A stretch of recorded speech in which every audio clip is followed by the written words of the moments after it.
are not those of Eagle FM and any of its staff. The views and opinions expressed by our guests and callers are not those of Eagle FM and any of its staff. Ngeno wapumbwa Eva tere ulikoni maondo tuto ingida ashike kapeno nwe kudite opoye ekukulile oshafa fana nongeshe faili mehola mo iho etike kovano ile koshiwana onongeshe fa yapumbwa kukara ya kovano okupitiramo Eagle FM otuna ebitoda njuka okukwetera oipindi konu konda doi nawa nuneudo otukwetera o special ngeta shake ngeshefa omarudi dayo loka opone ushendi fenawa nokumona oijamwili nawa ningepata fanona monika ko Eagle FM onora tatu imwe bali heali nola natu heali bali no heali ile ko berewa nora hetatu natu bali o hetatu batatu o mafelane Eagle FM the eye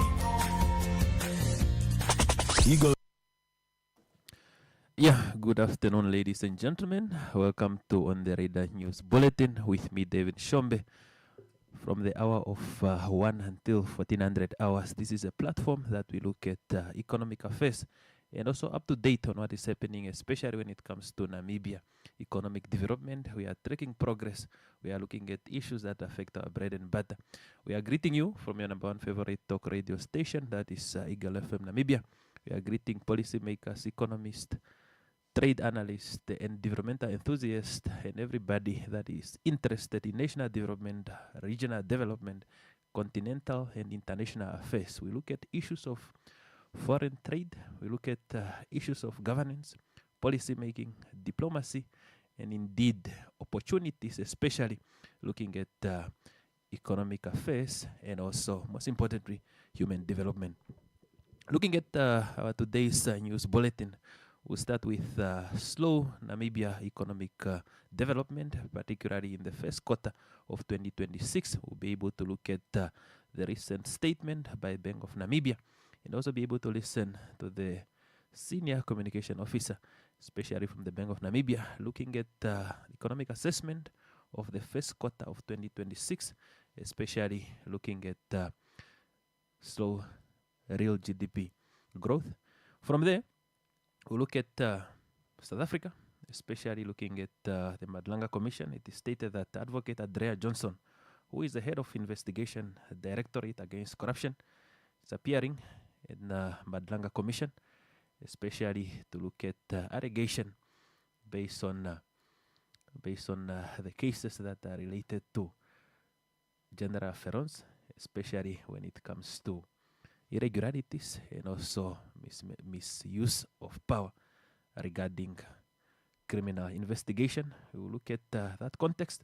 From there, we will look at the recent ongoing African Union session, extraordinary session, especially that is currently happening, focusing on universal health coverage and also ending AIDS, TB by 2030.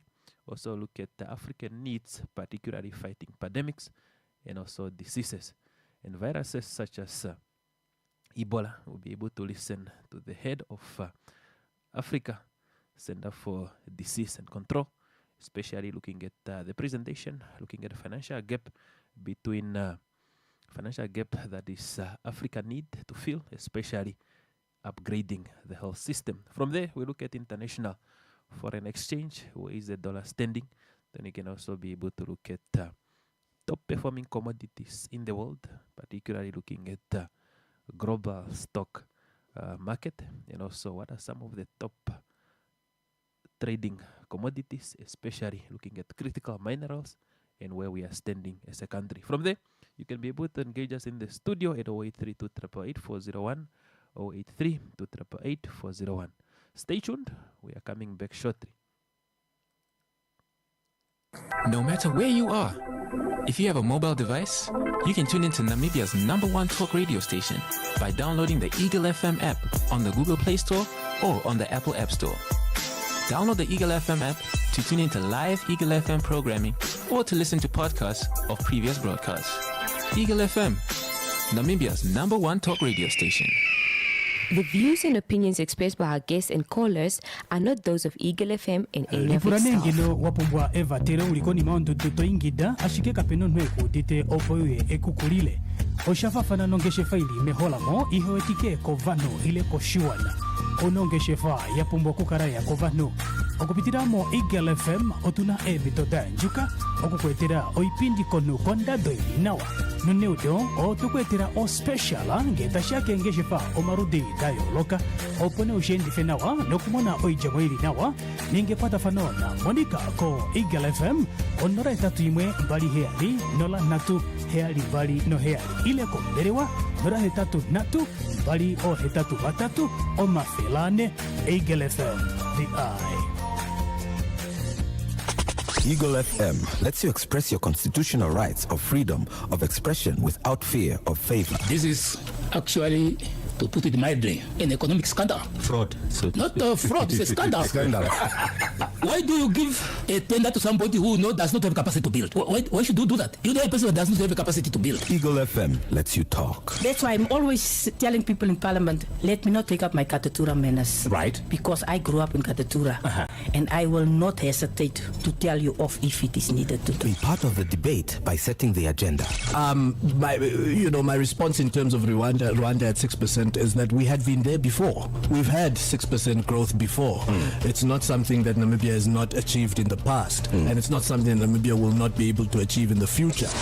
Eagle FM, the eye. lipuranenge no wapumbwa evatero ulikoni maundu tutoingida ashike kapeno nweku dite opoye ekukulile oshafafana nongeshe faili meholamo ihoetike kovano ile koshiwana onongeshefa yapumbwa kukaraya kovano okupitiramo Eagle FM otuna emitoda njuka okukwetera oipindi konu kondado nawa noneudo otukwetera o special ngetashake ngeshefa omarudi gayoloka opone ushendife nawa nokumona oijamo ili nawa ningepata fanona monika ko Eagle FM onora etatu imwe mbali heali nola natu heali mbali no heali ile komberewa nora hetatu natu mbali o hetatu batatu o mafelane Eagle FM the eye.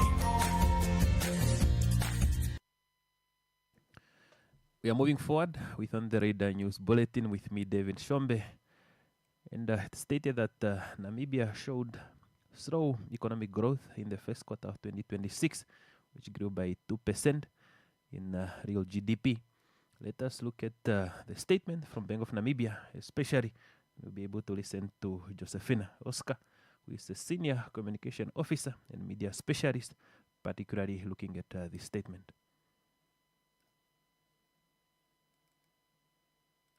On the 20th of July 2026, the Macroprudential Oversight Committee of the Bank of Namibia convened its first meeting of 2026 to assess global and domestic macro-financial conditions and their potential implications for financial stability. Following a comprehensive assessment of the systemic risks and financial sector vulnerabilities, the committee concluded that Namibia's financial system remains sound and stable. Financial institutions continue to maintain adequate financial and prudential buffers to withstand potential shocks, while the financial market infrastructure remains operationally resilient. The MOC reaffirms its commitment to closely monitor emerging vulnerabilities and stands ready to implement appropriate macroprudential policy measures should systemic risks intensify. Yeah, that is what is happening, especially looking at Namibian economy. They stated that there is a slow Namibian economic growth, especially in the first quarter of 2026 against national developmental priorities, especially looking at the implementation of national developmental priorities that project to say for Namibia to implement NDP 6 and other developmental priorities, the economy is supposed to grow at 6% annually, especially looking at that context. Moving forward, it is stated that Advocate Andrea Johnson, that is the head of Investigating Directorate Against Crime, IDAC, in South Africa, is appearing before Madlanga Commission due to allegation of interference in handling of an assault investigation involving Major General Feroz Khan, especially looking at the criticality of South African police system and also interference of politics in the state, in the security affairs. Let us look at the defense of the head of IDAC, especially looking at the Madlanga Commission. From there, we'll be able to listen to the head of CDC, especially after this news regarding public health in the continent of Africa. But for now, let us look at the Madanga Commission, especially the defense of Advocate Johnson.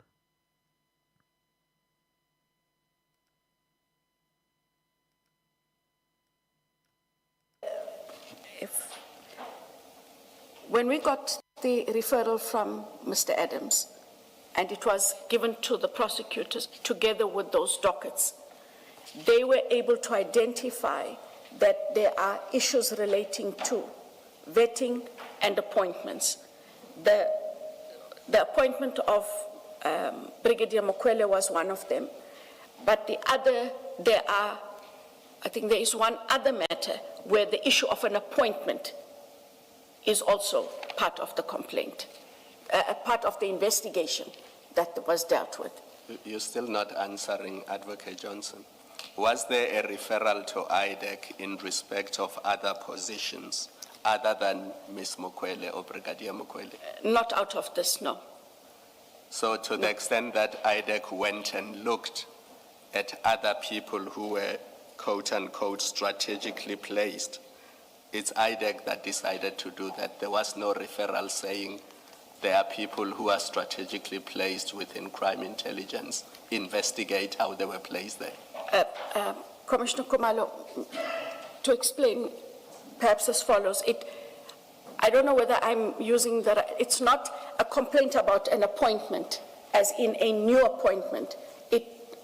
Perhaps it is a complaint about the placement of a person in a position that arose out of the non-compliance with the vetting positions. So it's not, the only complaint about an actual appointment was the Mokwele, that the allegation is she should not have been appointed. So then there is no complaint to IDEC about appointment and installation of certain persons, plural? No, it is a person. Person. I correct myself, thank you. And that person is Brigadier Mokwele? That was the only one that I am aware of that was referred to as an appointment. Thank you.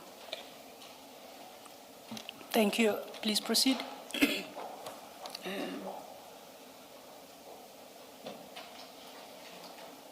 I'm at paragraph 29.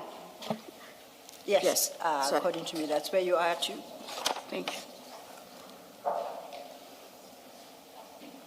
Paragraph 29. This is what IDEC, upon looking at all the matters holistically, established. However, if one looks at an individual case, this bigger and clearer picture does not emerge. When looked at holistically, the cases depict state capture, fraud, corruption, and defeating the ends of justice. Advocate, before you go to paragraph 30, perhaps in line with the correction you just made at paragraph 28, we need to revisit that. Yeah, that is what is happening, especially looking at the case of South Africa, especially regarding Madlanga Commission of Inquiry, looking at the infiltration of South African police system, the judicial system, and also the interference of politics, especially in security affairs, and also influence of politicians in the decisions of judiciary, and also individuals and professionals that are involved in the police system. From there, we'll be able to look at what is happening continentally, especially regarding health. It stated that the African Union is busy with the session, especially looking at Africa, and also public health, especially ending of AIDS by 2030, and also the fight against tuberculosis, especially looking at that context. But we need to look at the presentation by the hand of Center for Disease Control and Prevention, especially to look at where Africa is standing in terms of public health, what is the contribution of African countries, especially to look at the aspect of fighting of Ebola and also other diseases. We'll be able to listen to the head of CDC, That is the Director General, Dr. Jean Kase. So stay tuned, especially looking at that context.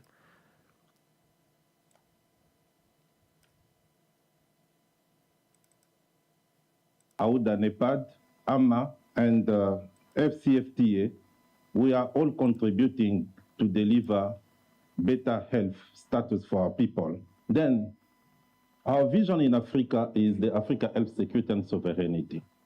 With the 5 pillars, this is the vision that will lead the implementation of the AU roadmap, as we'll approve that in a number of decisions. But don't forget the 5 pillars, because everything that we'll be doing, it will be based on that. Next slide, please, because I'm not sure that this one is working. Okay.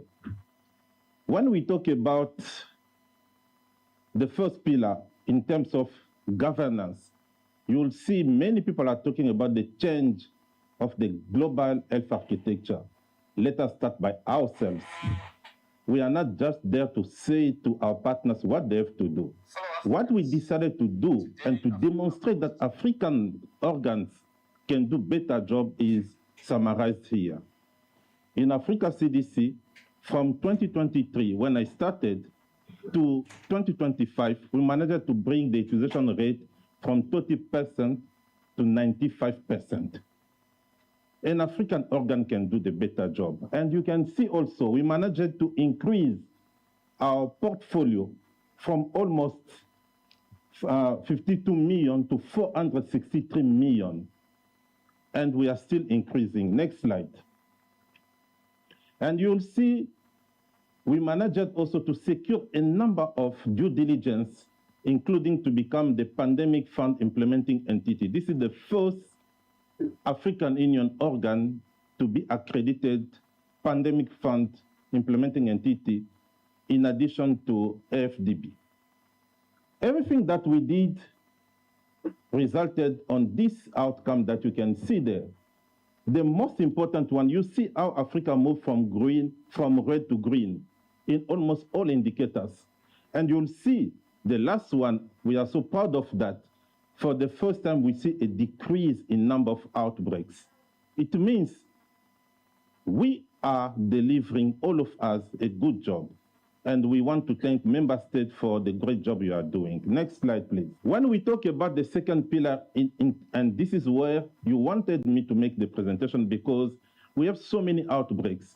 But before talking about Ebola, I wanted to tell you that we are facing so many other outbreaks, including cholera, including measles that are killing our people. But today, next slide, you'll keep in memory, before leaving this place, before leaving Accra, I will be maybe, unfortunately, obliged to announce you that we already have 1,000 people passed on due to Ebola outbreak. Excellencies, dear colleagues, see the trend of this outbreak. It's the worst one we have. Already 52 Ebola outbreaks, this is the worst one. After 65 days, we already have more than 2,400 cases, confirmed cases. While if we compare with the West African one, you will see it 994 cases. If we don't stop this break today, it will be the one that the world will be documenting. And this slide is showing you what I'm just telling you. When you take a photo after 9 weeks of declaration, look, the figure that we have.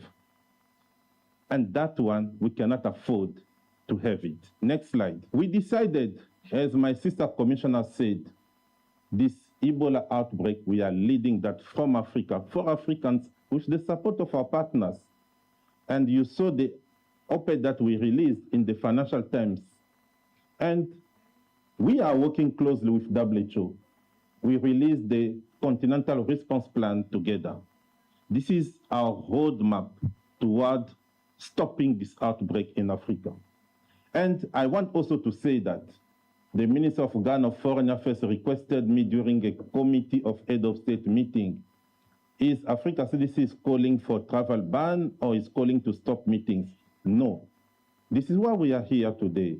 We are not advising for travel ban. We are not advising to stop meeting. And I want to thank Ghana for making the right decision. Next slide, please. Excellencies, dear colleagues, yesterday, I took the opportunity of the power that you gave us to send a letter to the U.S. Health Secretary Kennedy to officially request him to lift the travel restriction that is affecting Uganda.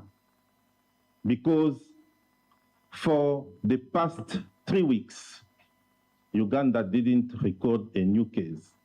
And the last case was discharged on the 16th of July. And Uganda is doing a great job.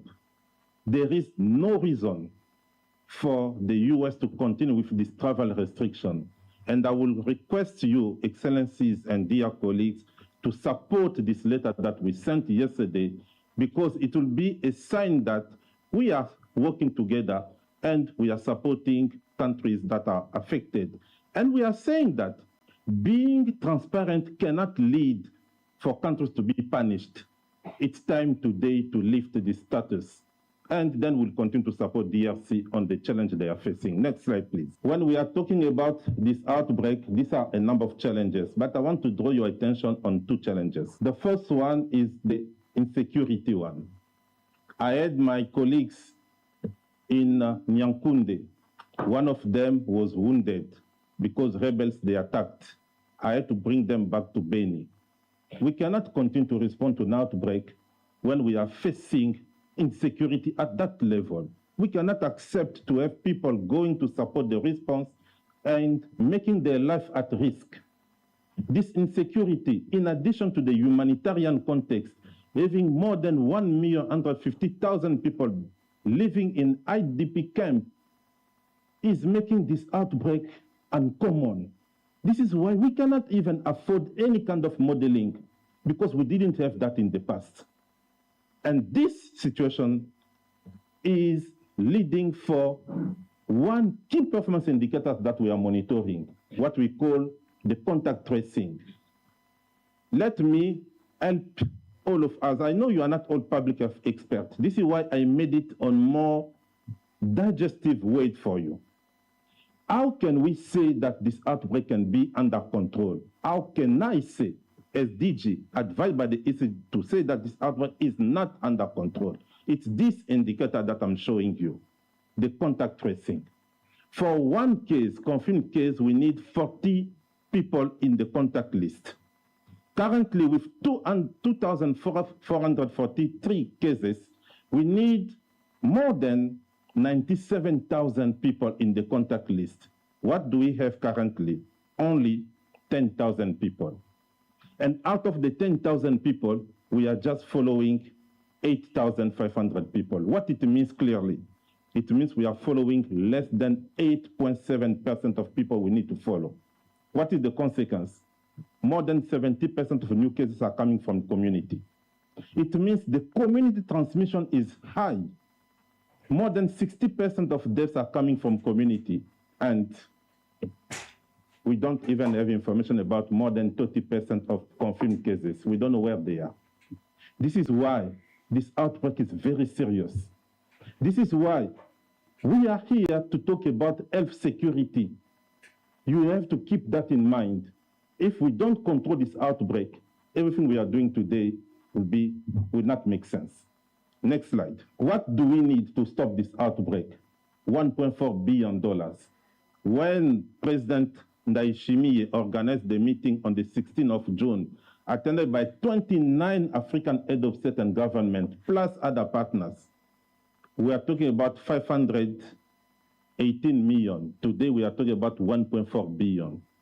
If we don't have this money, we'll not stop this outbreak. But let me congratulate African countries. President and Minister Edouard Bizimana, they assigned a target of 100 million. We already reached 110 million, but we need more. And we want to thank all of these 10 countries. The Minister of Foreign Affairs of Ghana was telling me that Ghana will pledge money. I think we'll work on that today, because we want to see Ghana, the champion of sovereignty, pledging funds for this outbreak. And we want to call all of you, again, excellencies. From tomorrow, I will start traveling to some countries that already pledges money to thank them, but also to support others to pledge. Next slide. We are also working hard because we don't have confirmed the medicines and vaccines. We are working hard on the clinical trials. We are moving on already. The clinical trials for therapeutics and prophylaxis started, but we have a gap of 12 million. By the end of this week, I need to have this 12 million to finalize. We have also started with clinical trials for vaccines, and we hope we'll achieve this result very soon. Next slide.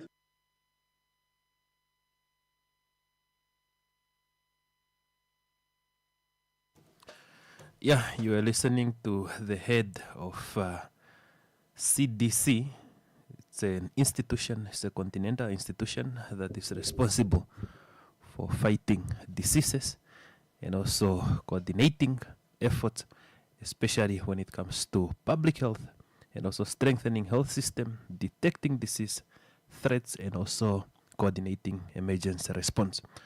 Who was speaking was Dr. Jean Kaseya, Director General of Africa, CDC.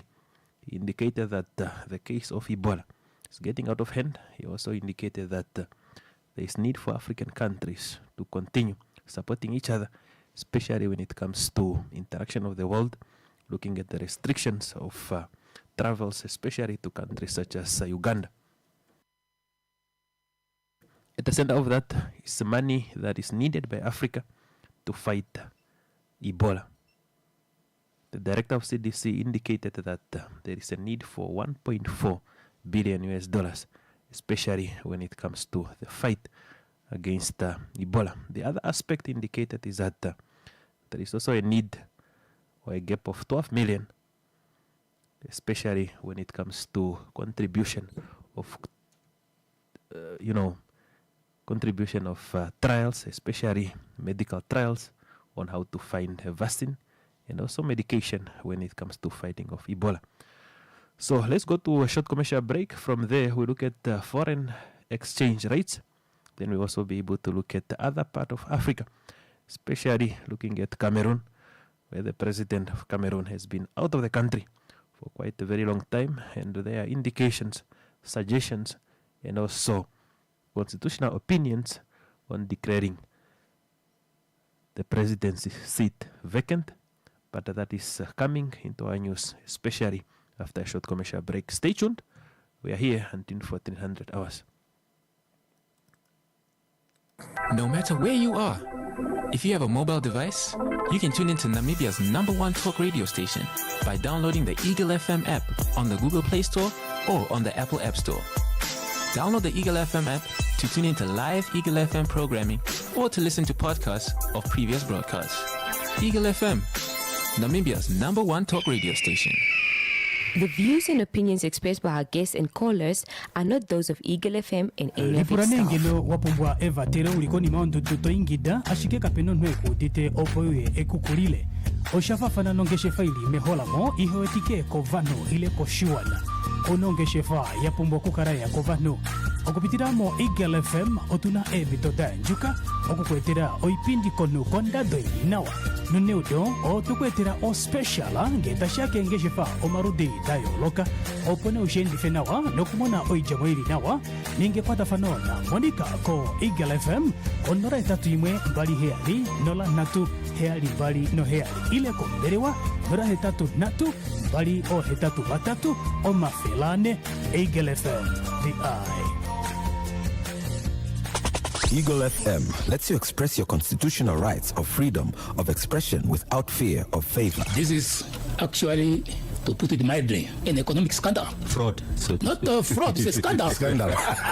Why do you give a tender to somebody who does not have capacity to build? Why should you do that? You know a person that does not have a capacity to build. Eagle FM lets you talk. That's why I'm always telling people in Parliament, let me not take up my Katatura menace. Right. Because I grew up in Katatura. And I will not hesitate to tell you off if it is needed to do. Be part of the debate by setting the agenda. My response in terms of Rwanda at 6% 6% is that we had been there before. We've had 6% growth before. It's not something that Namibia has not achieved in the past, and it's not something Namibia will not be able to achieve in the future. Eagle FM, the eye. Lipuranengelo wapumbwa eva tere ulikoni maundu tutoingida ashike kapeno nwe kudite opoye ekukulile. Oshafafana nongeshe faili meholamo ihoetike kovano ile koshiwana. Onongeshe fa yapumbwa kukaraya kovano. Okupitiramo Eagle FM otuna ebitoda njuka okukwetera oipindi konu konda doili nawa. Nuneudo otukwetera o special ngeta shake ngeshefa omarudi dayo loka opone ushendi fenawa nokumona oijamwili nawa ningepata fanona Monica ko Eagle FM onora tatu imwe bali heali nola natu heali bali no heali ile ko berewa nora hetatu natu bali o hetatu batatu o mafelane Eagle FM the eye.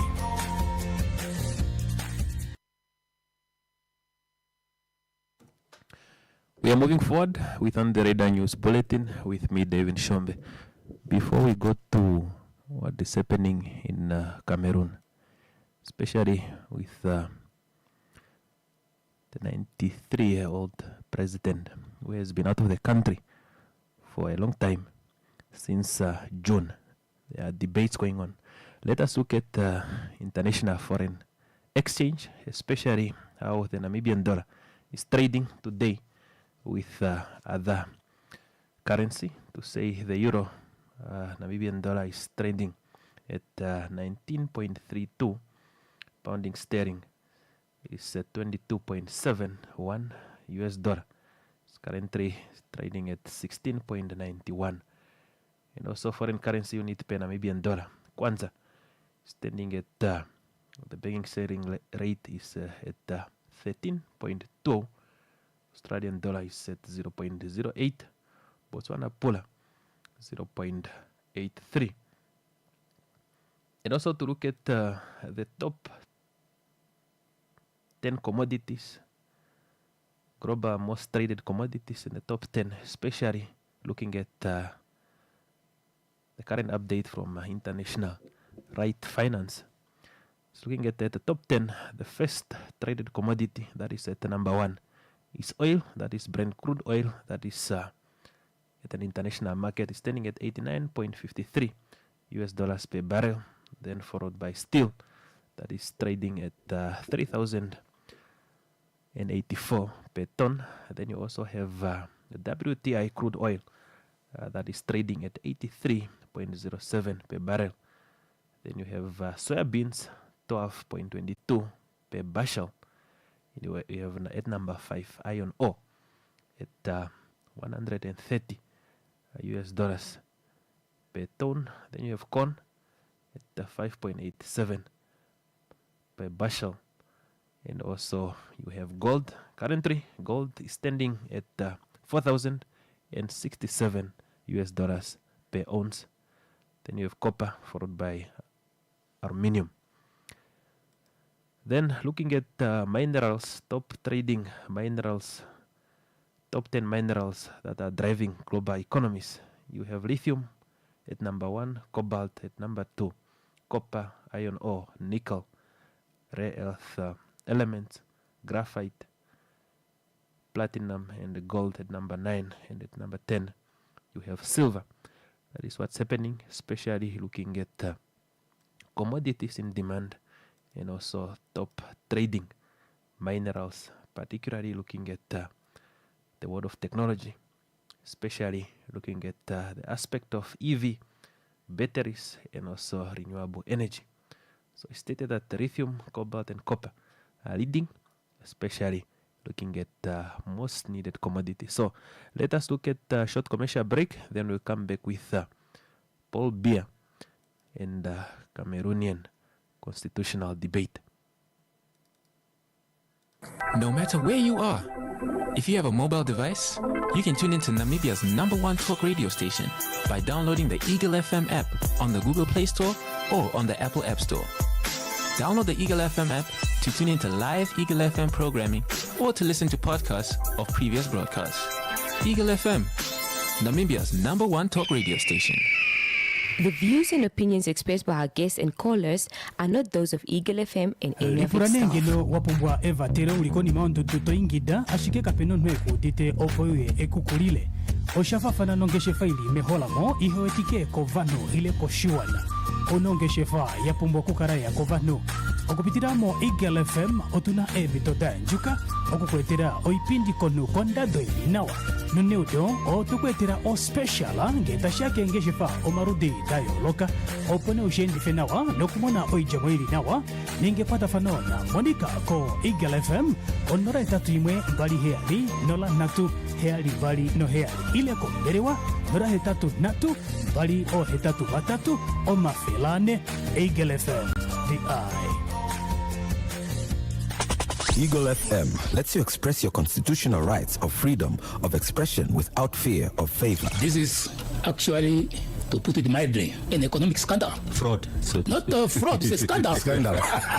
Why do you give a tender to somebody who does not have capacity to build? Why should you do that? You know a person that does not have a capacity to build. Eagle FM lets you talk. That's why I'm always telling people in Parliament, let me not take up my Katatura manners. Right. Because I grew up in Katatura. And I will not hesitate to tell you off if it is needed to do. Be part of the debate by setting the agenda. My response in terms of Rwanda at 6% is that we had been there before. We've had 6% growth before. It's not something that Namibia has not achieved in the past. And it's not something that Namibia will not be able to achieve in the future. Eagle FM, the eye. Lipuranengelo wapumbwa Eva tero ulikoni maondudu toingida ashike kapeno nwe kudite opoye ekukulile. Oshafafana nongeshe faili meholamo iho etike kovano ile koshiwana. Onongeshe fa yapumbwa kukaraya kovano. Okupitiramo Eagle FM otuna ebitoda njuka okukwetera oipindi konu kondado nawa. Nuneudo otukwetera o special ngeta shake ngeshefa omarudi dayo loka opone ushendi fenawa nokumona oijamwili nawa ningepata fanona monika ko Eagle FM onora etatu imwe mbali heali nola natu heali bali no heali ile ko berewa nora hetatu natu bali o hetatu batatu o mafelane Eagle FM the eye. Yeah, it's 40 minutes past the hour of 1.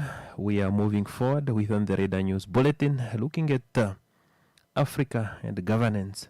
It is stated that Cameroon President Paul Biya prolonged absence raised questions, described as one of the oldest and longest-serving president in Africa. Cameroonian President Paul Biya absence from the country continue to draw criticism, particularly from constitutionalists, legal practitioners, and also governance experts. It is stated that the 44 days after Biya left Cameroon on June 7 for what was described as a short private stay in Europe, it is stated that the president, or the 93-year-old president of Cameroon, still did not return, and speculations and rumors are growing. So let us look at this news and come back shortly, especially looking at Cameroonian debate, constitutional debate, and also the vacant debate, especially regarding the presidency. When is he coming back? And also what are some of the things involved? Let us look at this news and come back shortly.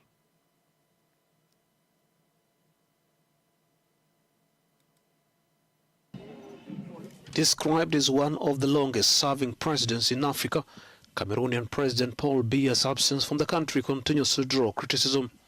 44 days after Biya left Cameroon on June 7 for what was described as a short private stay in Europe, the 93-year-old head of state has still not returned, and speculation is growing. Rumors about his health have intensified public debate, while an opposition lawmaker has asked the Constitutional Council to declare the presidency vacant. The ruling RDPC is pushing back, insisting the state remains functional. Several analysts saying the Constitutional Council should act after 45 days, though no law sets a clear limit on how long the president may remain outside the country.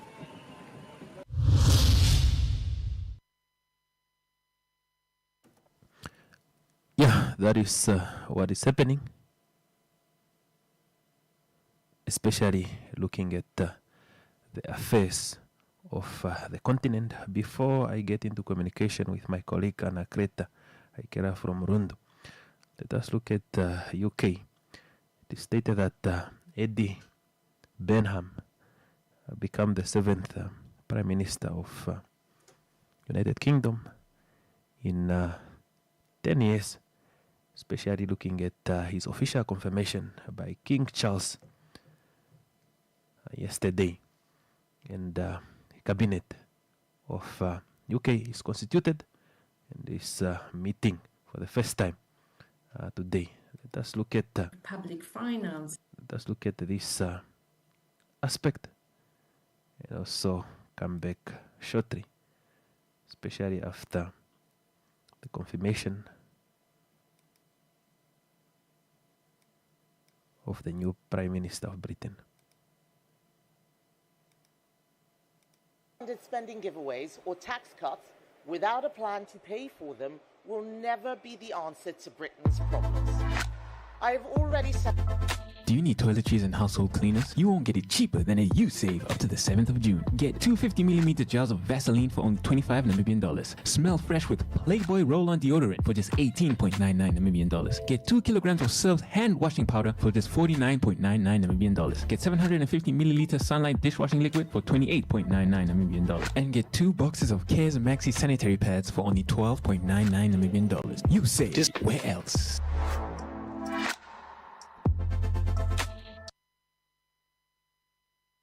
I think it's a bit of a shame that they said it was funded from something that it was quite easy to see was not funded.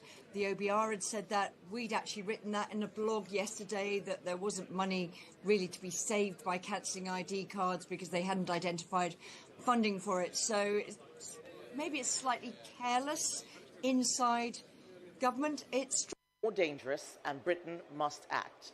And we have all the ingredients we need. We have the expertise, we have the companies, we have the universities, the innovators, and the investors.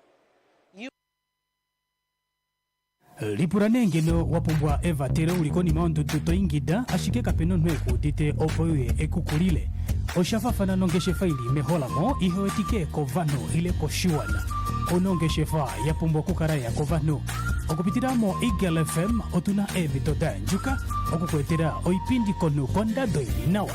Nuneudo o tukwetera o speciala ngeta shake ngeshefa omarudi dayo loka opone ushendi fenawa nokumona oijamwili nawa ninge pata fanona monika. Yeah, let us look at the speech of the new Britain Prime Minister and come back shortly.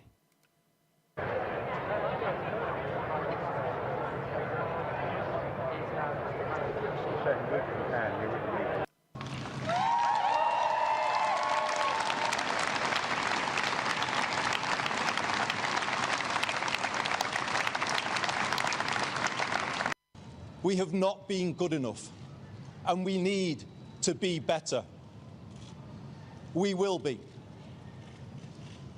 We will make this moment a circuit breaker for Britain, bringing forward the biggest changes in the last 40 years.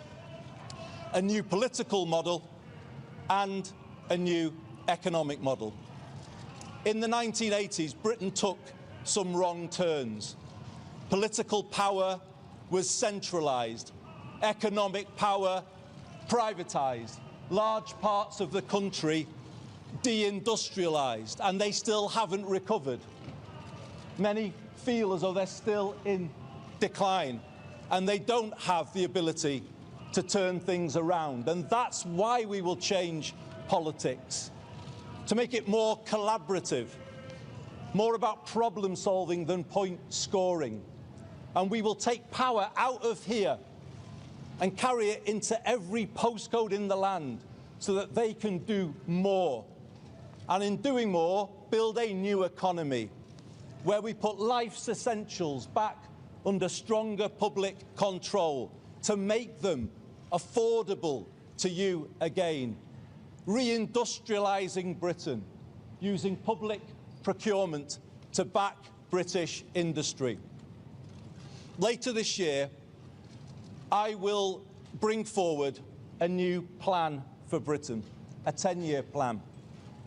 laying out a path from where we are now to where I believe we all want Britain to be, wherever we're coming from, whatever party we support. But I can do something to give people some breathing space now, some help with the cost of living. And I will set out some of those measures starting tomorrow, including how we pay for them. We will help more young people into work by changing the education system and giving them more support, more mental health support. And we will build more council homes. That is the fair and sustainable way to bring the welfare bill down, to meet our fiscal rules and to honour our commitments on defence to our international partners. We will help people to live well, building a more preventative state, investing in people's success rather than paying for failure. And that work starts now. I will soon go through that door behind me and issue my first instruction to end rough sleeping in our country. That is the first speech of the new Prime Minister of Britain, Andy Benham, especially to look at the future of Britain and also what needs to be done, especially in terms of development and also in terms of leadership at that aspect. So I'm going to be in contact, especially with my colleague Anakreta Haikera from Kavango regions, this Kavango East and West, to look at the case of Rundu and development. We'll look at the aspect of development in town, especially regarding citizens demanding better services. But for now, let's look at a short commercial break. Then we'll be in contact with Anakreta Haikera, especially from that area of Rundu. But stay tuned.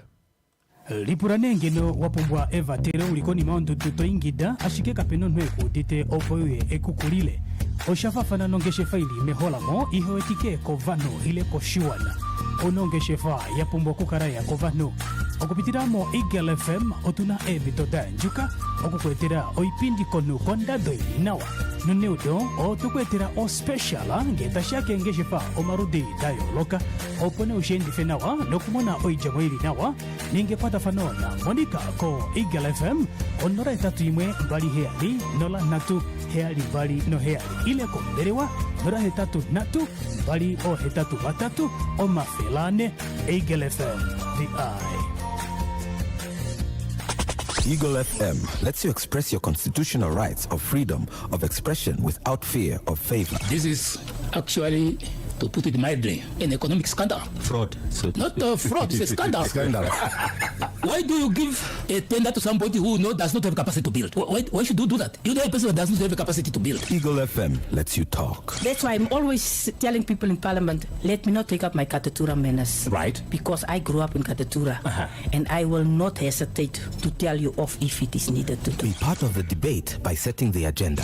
My response in terms of Rwanda at 6% is that we had been there before. We've had 6% growth before.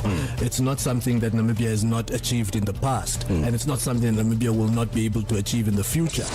Eagle FM, the eye. lipuranengeno wapumbwa eva tere ulikoni maundu tutoingida ashike kapeno nweku dite opoye ekukulile oshafafana nongeshe faili meholamo ihoetike kovano ile koshiwana onongeshe fa yapumbwa kukaraya kovano okupitiramo Eagle FM otuna ebitoda njuka okukwetera oipindi konu kondado inawa nuneudo o. Yeah, as I indicated, I'm in communication with my colleague, that is Anakreta from the two Kavango regions, Kavango East and West, covering that region, those regions, and also to look at the development in Rundu. But to get that context is to look at tracking of progress and what the citizens want, especially from that area. Anakreta Haikera, good afternoon, and thank you for joining us on the Radar News Bulletin. Good afternoon, David, and to all the listeners of Eagle FM.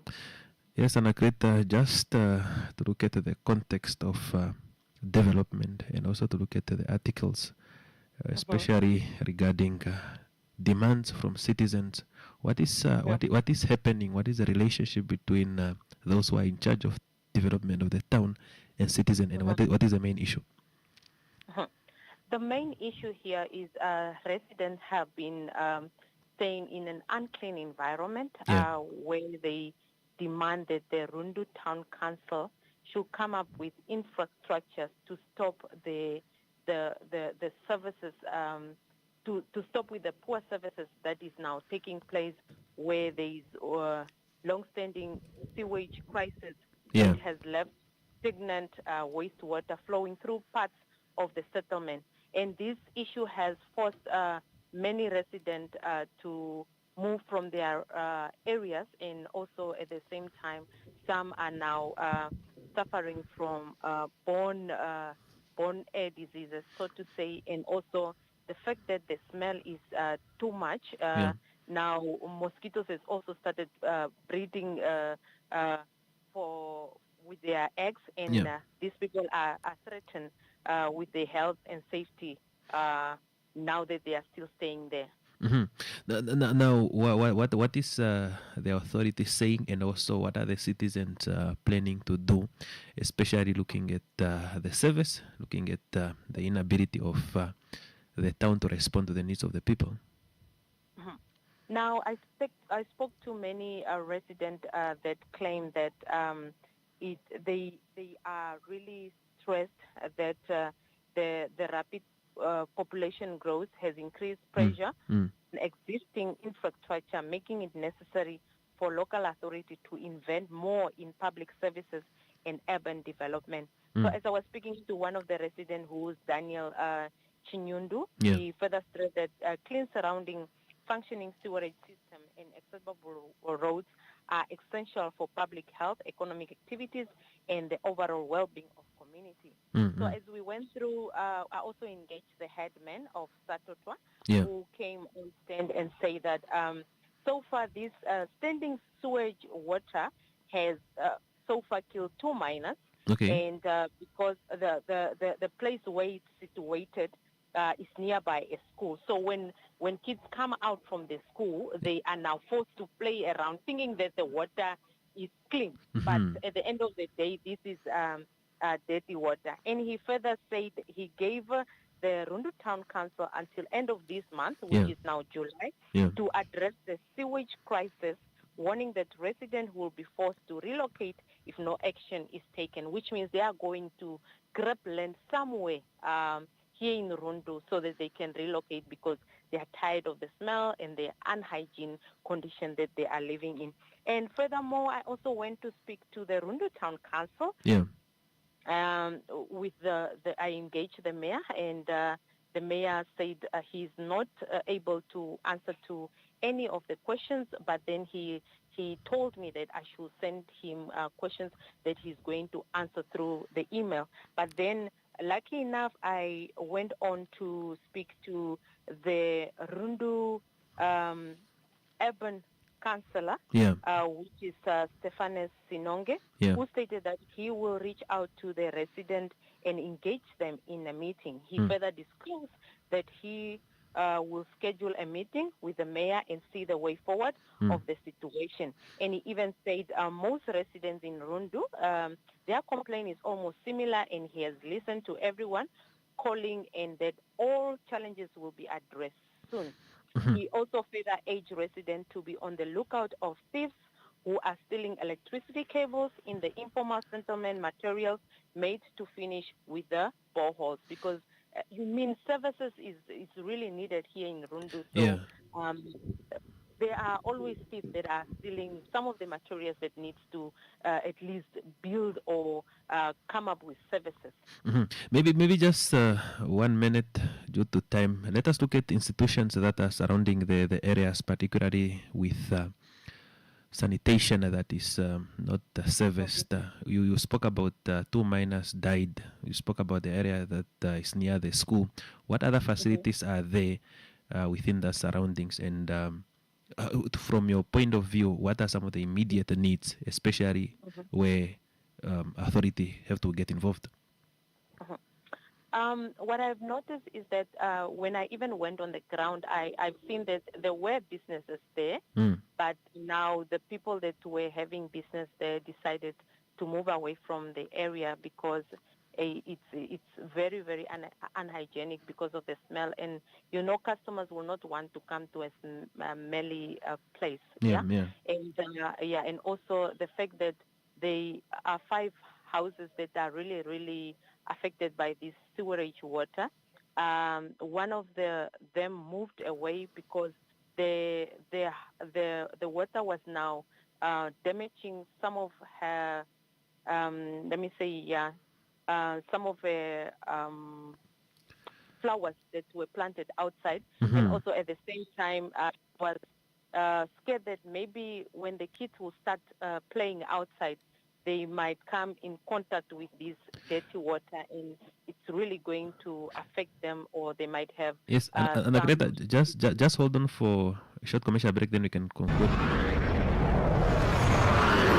Efiloshisho utalikulandulako nave wayuka ekwashilipaleko lomalwendo paiwano kupitila mo NHP oatupateleko mesho ekwashilipaleko lafika mafio $1 emiliona omulongo da Namibia moshilyo shetu keshe kuyanja omakwafo unamiti enasha nefiloshisho lopaulumo mumbu kwavo velipo nje yoshilongo shilyo shitopolwa sho ijo yetu tashiningwa inapawedwa nando ishoshela yasha opo umone yakulo lo police moule o minute editionalela lishangifako nhp.com.na omanga ino ya morwendo ponje yoshilongo emango no malandula fano ododino kulandurwa NHP rooted in care for you. Your health, your life, your peace of mind. NHP, we're about you. Yeah, we are moving forward with On the Radar News Bulletin. I'm in contact with my colleague Anakreta Haikera from Rundu. Now, Anakreta, just lastly, when you look at the authority, is there any indication of the sense of agency, especially in dealing with that matter?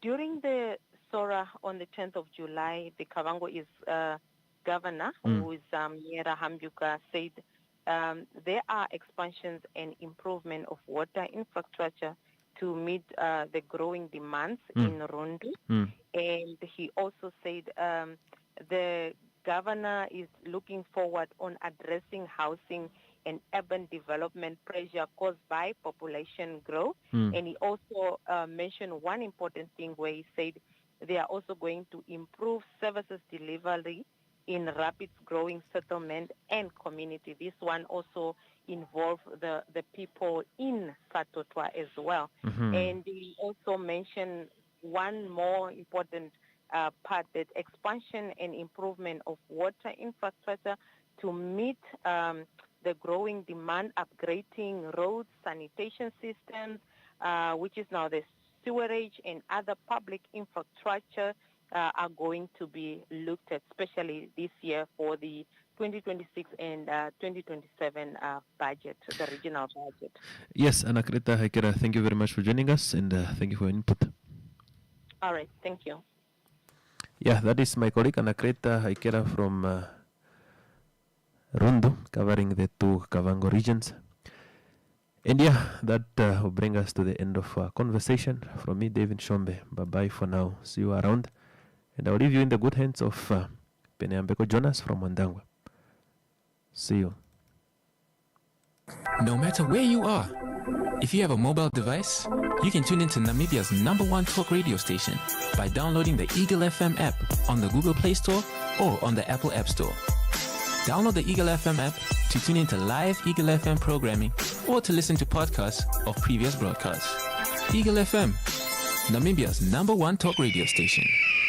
The views and opinions expressed by our guests and callers are not those of Eagle FM and any of its staff. Chikao shafatana na nalo ngeshifa ya ishiwike moshiwana iye moyao ota ingongotisa mwene ana ngeshifa ya Namibia ompito mbwana wa olonjika zeithane na omayakuro nilandithomwa yoe yongeshefa yoye okupitira mo Eagle FM Media House ngoye twende twimemeha ukakombanga nena kara omukwashipareki wimwepo yomo programa dhetu moambo dhengera Selma onora hetatu imwe ndatu heari hamano ntano one yaali Eagle FM.